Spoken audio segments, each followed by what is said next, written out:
Start natin ang tutorial. Pero yung pag-aaralan natin 2D AutoCAD muna. 2D AutoCAD muna. Ngayon, siyempre pag may AutoCAD ka, yan, click mo lang yan. AutoCAD 2021. So, kahit ano na AutoCAD, pwede yan. Kaya lang, mas maganda pag mas latest. Kasi may mga bagong command dyan, mga bagong toolbar na mas mapapadali yung trabaho. Yan. I-open natin.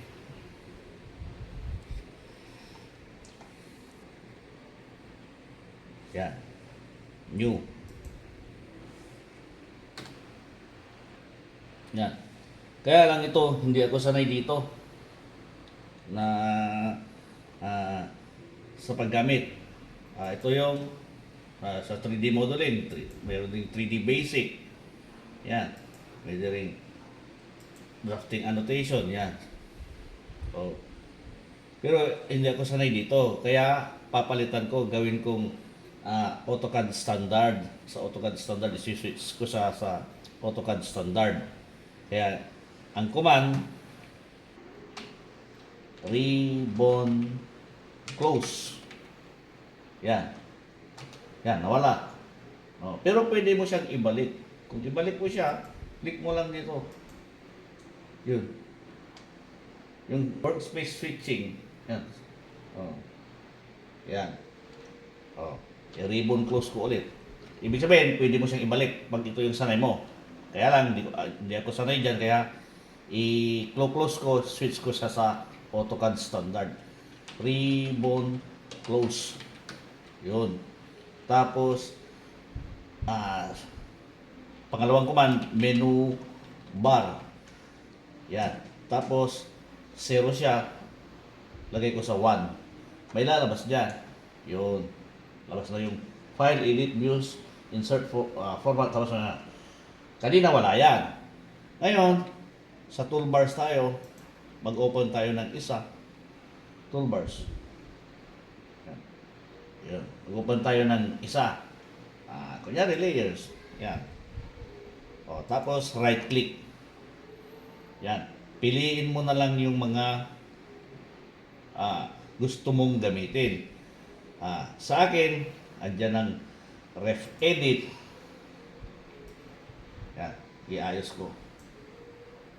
Tapos, ano pa ba? Object snap. Yan. Object snap. Yung orbit, wag muna. Para sa kwan kasi yan. Pag mag 3D na tayo. Properties. Yan. Lumabas. Diba? Tapos, ano ba?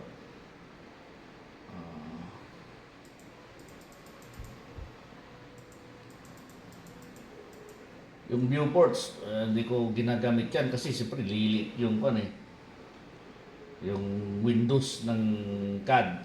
Kaya hindi ko ginagamit yan, isa lang. Pero pag gusto mong gamitin yan, kung ilan yung Windows yung gusto mong gamitin, iba yung view dito, iba yung view dyan, nasa sayo na yan.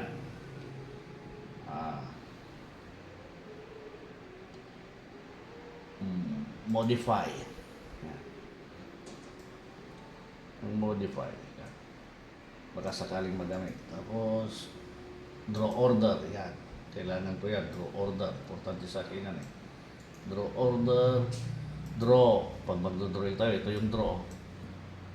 Tapos ito yung object snap. Magkatabi lagi yan sa akin. Lahat ng pang 2D dito. Lahat ng pang 3D dito sa kabila. Yan yung ayos ng mga toolbars dyan sa akin.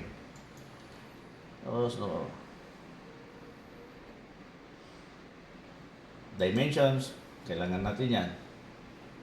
Yan. Dito rin siya. Yan. Dagdag natin yung modify. Kanina, modify 2. Yan. Yan, ilagay ko dyan. Sa tabi ng pang 2D. Pang 2D din kasi yan. Lahat to pang 2D. Tapos pag narating natin yung 3D, dito natin lahat ilagay. Yan. Ngayon, before tayo mag-start, idaan ko kayo sa dinaanan ko din sa nag-tutor sa akin noon. Ah, pero ito, hindi ko nagagamit yung tungkol sa limits. Limits. Yan. Lower left corner. Siyempre, origin yan. 0, 0. Yan, 0. Tapos, kunyari, gamitin natin is 15 by 20. 20 by 30 yung andyan eh. Upper right corner.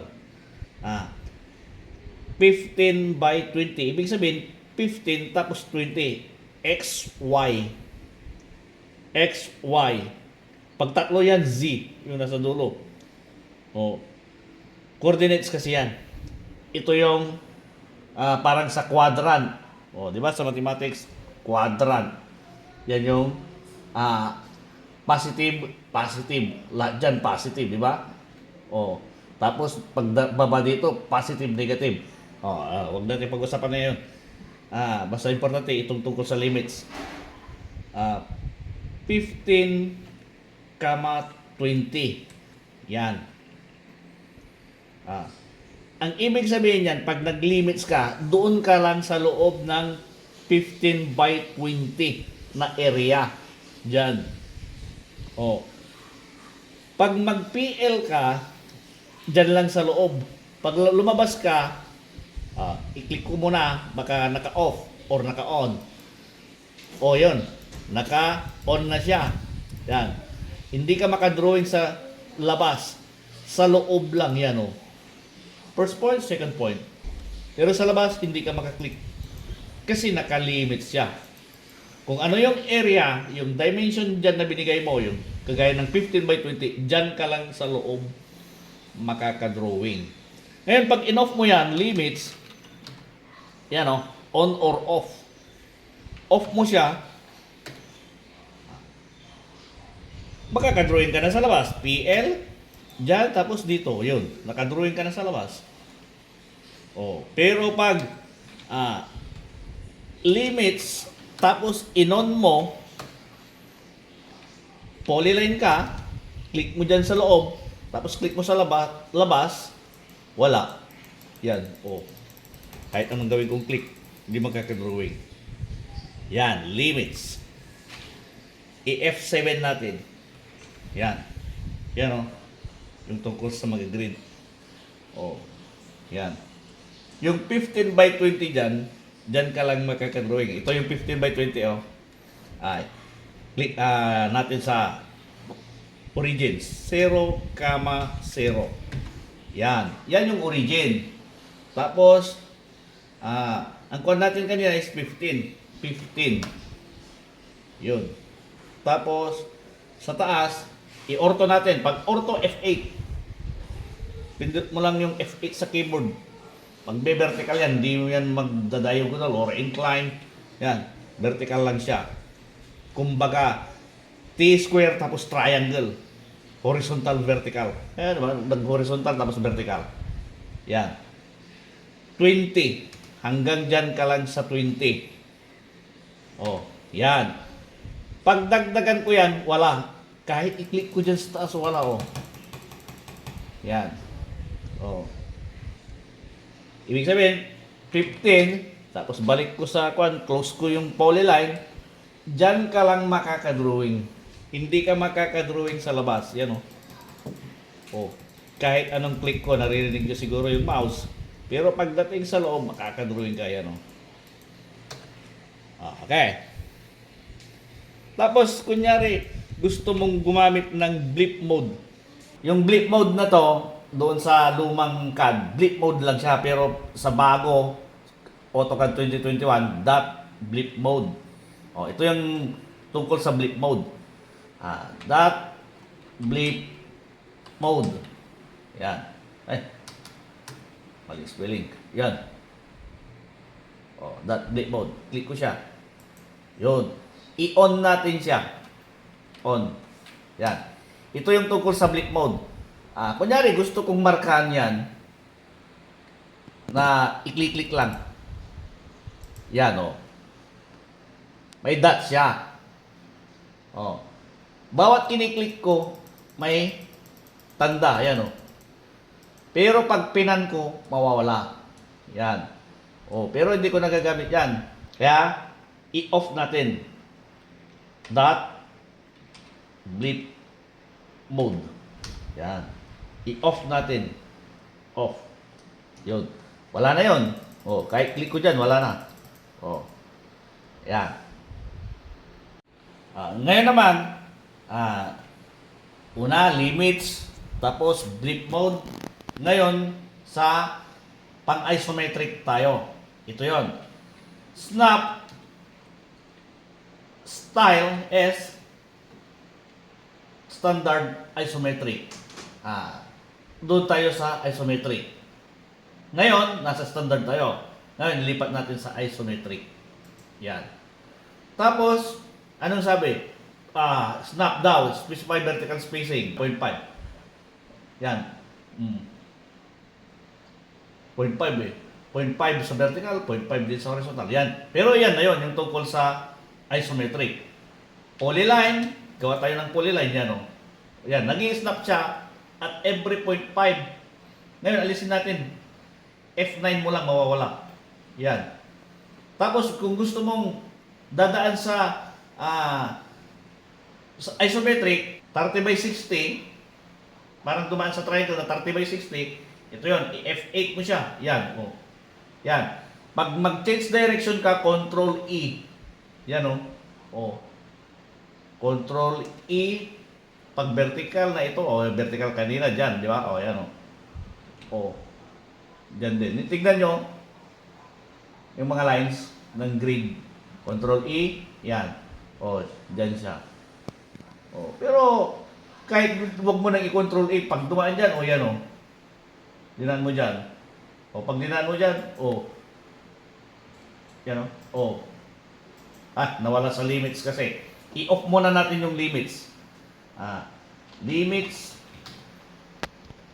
off. Yan. Para makadrawing tayo sa labas. Kasi mas mahaba na dun sa 15 by 20 kanina natin. Yan. O. Ngayon, control E pag vertical. Hanapin mo yung vertical yan. O. Di ba? Control E. O, control E. Yan o. O. Ha? O, pag isometric yan o. Yan. Ngayon, balik natin sa standard. O. Snap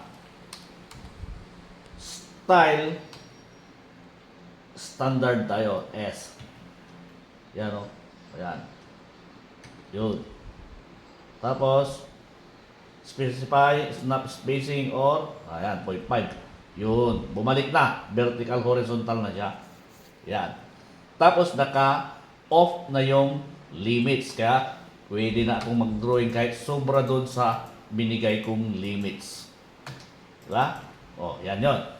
Ngayon, ang isa pang importante na command ay yung tungkol sa klase ng pagsisave. Kasi, kunyari ito, Control S ko. Yan. Ganyan yung lalabas. Pero pag, kunyari, file, yan. Sinero ko. Pag nag-Control S ako, yan na, parang MS-DOS. Di ko na makita yung tungkol sa dialog box. Kaya, doon tayo sa file dia. Tapos, sa 1 tayo. Yan. Control S, yun, lalabas na yan. Okay. Importante yan kasi, doon sa mga command na yon, yung tungkol sa limits, hindi ko nagagamit yon. Kaya lang, baka maka-encounter kayo ng gumagamit ng ganon, tapos mamaya, nagdo-drawing kayo, hindi kayo makadrawing sa labas. Dinaan kita doon. Tapos, yung pangalawa, blip mode. Baka mamaya, may gumagamit ng ganon, ang dumi. Gusto mong i-off yun, mawawala yun, yung tungkol sa mga dot na marka-marka na dinadaanan ng crosshair mo bawat click ng mouse. Tapos pangatlo, ano yung pangatlo? Yung isometric. Yung isometric. Kung gusto mo ng RAS na isometric, sa 2D ka. Kasi pag 3D, ay siyempre, talagang gagawa ka ng solid, lalagyan mo pa ng diameter, tapos doon sa mga joints, may fittings siya, di-detail mo ng gusto. Pero kung gusto mo ng RAS, polyline ang gamit mo, gamitin mo sa isometric, sa snap, style, tapos isometric. Pang-apat, yung tungkol sa save. Kasi yung iba, gumagamit sila ng ganon, tapos mamaya mag-save ka, hindi ka sanay sa ganon, hindi mo ma-save doon sa tamang folder mo kasi parang MS-DOS. Kaya, nag-file dia tayo. Ngayon naman, pag-usapan natin yung tungkol sa crosshair before tayo mag-start ng drawing, pati yung tungkol sa snap. Kinokontrol natin yung settings niyan sa OSNAP. Yan. Tapos dito sa option. Ito yung kung gusto mong saan ma-snap. Kunyari, endpoint. Yan. Na-check yung endpoint eh. Midpoint. Center. Circle yan. Geometric center. Nodes. Yung mga points yan. Pag node, tungkol sa point yan. Quadrant. Kunyari sa circle. Sa quadrant ng circle. Intersection. Kunyari, dalawang line. Gusto mong may snap yung intersection. Extension. Insertion. Yan. Tapos sa perpendicular. Tangent. Circle yan eh. Nearest. Kunyari, mag-assume ka sa nearest. Kung saan mo gustong mag-snap. Apparent intersection. Tapos parallel. Hindi ko nagagamit naman lahat yan. Ang kadalasan nagagamit ko dyan, perpendicular. Check ko na yung perpendicular. Perpendicular, center, midpoint. Yung node. Yung quadrant. Yan. Nagagamit ko yan. Tapos, nearest. Wala na. Ibig sabihin, endpoint, midpoint, center, node, quadrant, intersection. Yung extension, di ko nagagamit yan. Perpendicular. Nearest. Dito ko yung nagagamit ko. Endpoint, midpoint, center, node, quadrant, intersection, perpendicular, tapos nearest. Pati yung tungkol sa tangent. Pero yung tangent sa geometric projection ko ginagamit. Yung pang-tangent. Hindi ko ginagamit to. Yan. Pero pwede mo rin gamitin yan. Yan. Pakita ko muna kung paano yan. Kunyari, okay na natin. Gawa tayo ng polyline. Yan. Nag-i-snap. At every point 50. I-F9 natin para mawala. Yun. Yan. Click ko. Yun. Kunyari, gusto ko sa endpoint. Gawa ko ng polyline. I-snap ko sa endpoint. Yun. Mag-i-yellow. Yung kulay. Diyan. Tapos magmamarka endpoint. Andito yung cross ko pero andun yung endpoint. Mag-i-snap yan. Yun. Yeah. Yun. Nag-i-snap siya. Close na close yan. Close. Hindi yung may angat. Walang gano'n. Kasi nag-i-snap siya sa endpoint. Ngayon, gusto ko naman sa midpoint. Pag inilapit ko sa sentro, yun. Magpapakita yung midpoint. Ibig sabihin yan, itong length na to divided by 2. Kasi siya sa sentro. Nasa sentro yung midpoint. Kaya pag gusto ko ng polyline na ilalagay sa midpoint, yung starting point ko, yan siya. Yan. Ngayon naman, gusto kong line na perpendicular dito o kaya dito sa line na to or sa line na yan. Yan. Gawa ko ng polyline, perpendicular. Yan o. Yan yung tungkol sa symbol ng perpendicular. Yan. Yung isa nearest, hindi na siya perpendicular. Mag-form na ng angle na more than 90 or less than 90. Kasi pag sinabing perpendicular, 90 degrees. Yan. Click ko siya sa perpendicular. Yan. Pag circle, gawa tayo ng circle. Yan. Pag nag-polyline ako, gusto kong mag-stop sa center, lalabas siya, yan o. Lalapit ko lang sa sentro, yun. Sentro ng circle. Yun, lalabas. Yun. Ngayon, gusto kong mag-snap sa quadrant. Gawa ko ng polyline, tapos snap ko sa quadrant. Yun, lumabas yung quadrant. Click. Oh. Nearest ng circle. Yan, nearest. Mababasa mo naman pag tinagal mo siya ganyan, lalabas siya kung ano siya, nearest. Click. Yun. Oh. Yun yung tungkol sa object snap ng OSNAP sa settings. Drafting settings. Diba? Oh. Yung mga nakoreka dyan, yan yung nag-i-snap pag nilalapitan ko sa gusto kong ma-snap. Oh, ngayon, doon tayo sa crosshair. Sa crosshair naman, ito yung tungkol sa auto snap marker size. Yan yung tungkol sa pag nilapitan mo, lalabas siya. Ano ko? PL. Tapos gawa ko ng line. Yung size niyan, yan yun. Oh. Balik tayo sa OSNAP.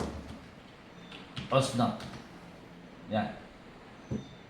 Option. Yan yun. Kung gusto mong size na malaki, try natin yung malaki. Apply. Okay. Okay. Polyline. Yun, ang laki. Di ba? Lumaki. Oh. Bawasan natin. Balik tayo sa OSNAP. Sa option tayo. Balik natin sa dati. Mas maganda pag maliit. Yan. Ito naman yung tungkol sa aperture size. Pag in-adjust ko yan, yung laki, pwedeng liliit. Malaki, maliit. Yan. O, sa gitna tayo. Aperture size. Ngayon, tungkol sa crosshair, ito yon. Sa display, yan. Crosshair size. Yan yon. Pag pinalaki ko yan, ginawa kong 100 kasi kanina 5 eh. 5. Yan, 5. Yan. Ganito ko yung itsura ng 5. Yan o, yan. O, ngayon balik tayo. Adjust natin yon sa option. Tapos display. Lakihan natin. Gawin natin 100. Apply. Okay.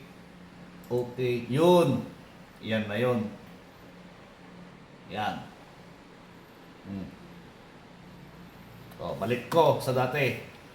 Hindi ako gumagamit nun na yung laki nun, hindi ko ginagamit. Andito ako sa 5 palagi. Balik tayo, display. Sa 5. Yan.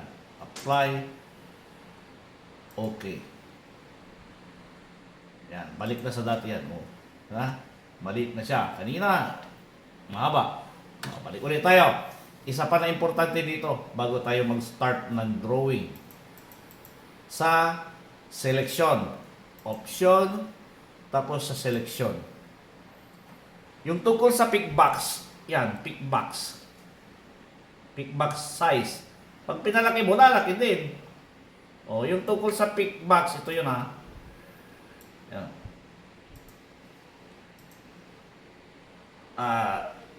Copy. Kuman ako ng copy. Yan yan yung pick box. Kanina cross, yan cross. Ngayon, nung nag-copy ako, magse-select ako, pick box. Yan yung ibig sabihin, pick box. Yan select ko, pick. Yan. O, pag pinalaki ko yan, OSNAP, doon tayo sa option, tapos doon sa selection, yan, palakihin ko yan, apply, okay, yun, malaki na siya. Yan halos di na makita yung crosshair. O, kaya, pag nag-select ako, kunyari, copy, yan, o, yan yung pick box, balik ko sa dati. OSNAP. Hindi ako gumagamit yan. Ganun kalaki. Option ulit tayo. Doon tayo sa selection. I-hit ko ulit. Yan. Apply. bumalik na sa dati yan. Hmm. Ah. Tapos, option ulit. Selection tayo. Grip size. Yung tungkol sa grip, yan yung pag nag-select ka ng drawing mo, yan yung mga blue na kulay. Yung blue nga di ba? Ito yun, no? Cancel. Ayan. Yun. Grip. Yan. Yan. Oh. Yung blue na yan. Pati yan, oh. Yan. Oh. Ngayon, palitan natin para may pakita. Option, tapos selection, palakihin natin. Yan. Apply, okay. Okay. Pag kilik ko yan, yan, ang laki, di ba? Oh. Balik natin sa dati. Snap. Doon tayo sa option, selection ulit. Paliit natin. Yung madaling kapain. Yan. Apply. Tapos, yung tungkol sa use shift to add to selection. Oh, walang check yan. Oh, pero pag check mo yan, ganito mangyayari dyan. Pero pakita ko muna bago ko i-check.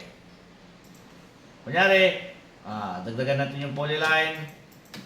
Magdagdagan natin ng drawings. Circle. Yan. Yan. Oh. Pag select natin, yan, pwedeng mouse lang ang ginamit. Select. Kunyari, copy. Yan, oh. Nagka-copy natin kaagad, di ba? Oh. Ngayon, pag may check yun, snap, ganito yung mangyayari. Option, tapos selection, use shift to add selection. Ganito mangyayari dyan. Kasi yung iba, gumagamit ng ganyan eh. Apply, tapos okay. Ang hirap gamitin, hindi ako sanay dyan. Pag nag-select ako, kailangan ko pang magpindot ng shift dyan sa keyboard. Kasi pag mouse lang yung ginamit ko, sinilect ko, mawawala. Yan o. Bawat select ko, bawat click ko, nawawala yung unang sinilect ko sa bagong sinilect ko. Di ba? Kaya, kunyari yan, select ulit ako, tapos gusto kong i-add to dahil nakalimutan ko. Yan, nawala. Ang hirap gamitin. Kaya mas maganda pag snap, walang check yun.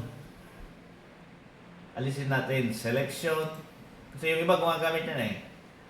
Use shift to add selection. I-uncheck natin. Apply, tapos okay. Yan. Ngayon, mag-select ako. Tapos kunwari nakalimutan ko yung circle. Yan. Click ko. Hindi ako gumamit ng shift. Pero doon, ulitin ko ulit option, tapos balik ako ulit doon, selection. Use shift to add selection, apply. Kailangan mo pang magpindot ng shift. Kunyari, select, tapos may nakalimutan ka, shift mo, pindot shift sa keyboard, tapos select. Yun. Para ma-select ko yung circle. Kasi pag hindi, kunyari sinelect ko yan, nakalimutan ko yung circle, hindi ako nag-shift, mawawala yung unang selection ko sa bagong selection ko. Kaya, yun, tinatanggal ko yun. Abala sa trabaho kasi yun. Yan, selection. Alisin ko yung use shift to add to selection. Yan, apply. Okay. Okay. Para walang pindutan ng shift sa keyboard. Mouse lang. Select ako. Gusto kong i-select ulit yung circle doon sa taas. Yun. Hindi nawala. Yan. Tapos dito sa snap ulit, bahala na kayo dyan kung paano nyo i-ano yung settings nyo dyan. Kasi may iba pa na visual effect. Yan o. Yan. Yung tungkol dyan. Yung iba ang kulay dyan sa original ng CAD. Binabago nila yan. Pero ako hindi ko binabago yan.